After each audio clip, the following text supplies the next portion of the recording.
Hey, what's up, everybody? Frederick Polk here.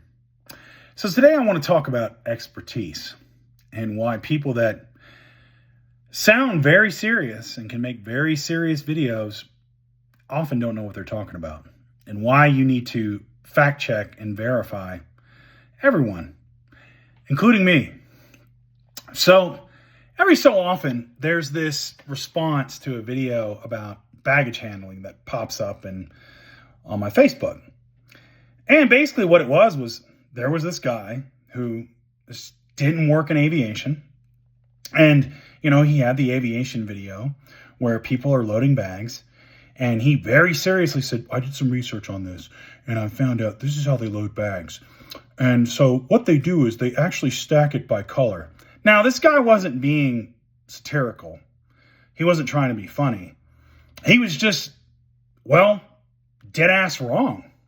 Because as someone who's worked in aviation and who was a baggage manager for a major international and domestic operation, who oversaw the whole thing, I can tell you without a doubt, having worked at multiple hubs and both international and domestic, that bags are never loaded by color, ever. It doesn't matter if it's what's called a narrow body, which means they're loaded by hand, or it's a wide body where they're loaded into a container or a can first and then put on the aircraft. They are absolutely never grouped by color. The only thing that matters is weight and destination. That's it. That's all. Yeah, there might be on smaller aircraft. I'm talking like size of Cessna or maybe a little bit bigger, maybe a Learjet, something like that, or a Saab, that you have to make allowances for how big a bag is, how much it weighs, and where it goes. But color, which means nothing, never comes into play. Boy, but this guy, he had a video where he had all these bags being grouped into color. And my analysis was that was probably a large family that bought that luggage as a set for the family, and they all checked in together. So it went down the bag chute together and into the bag room together. And since they were all going to the same destination, it got loaded on the bag cart at about the same time. And thus it got put in the plane, in the bin, at about the same time. That's it. That's the explanation. And so a lot of people believed it, though. Because again, people didn't know a lot about the aviation industry, and I got some hate for it. But then I had aviation people back me up, and they had their own comments saying, yeah, that's not how this works. And that's the problem when you trust people that sound great, but are not experts.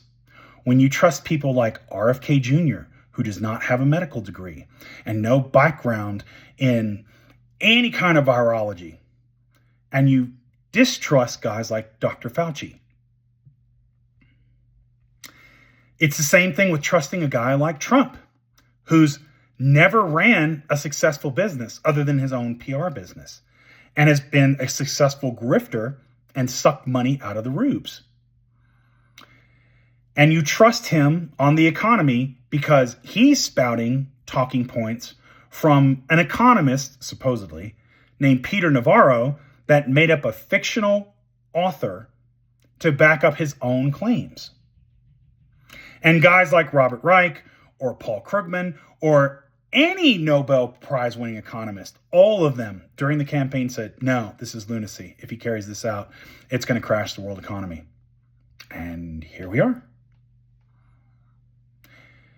If someone does not have the requisite expertise, if they do not have the credentials, you should be highly skeptical of what they're saying. It doesn't matter the arena.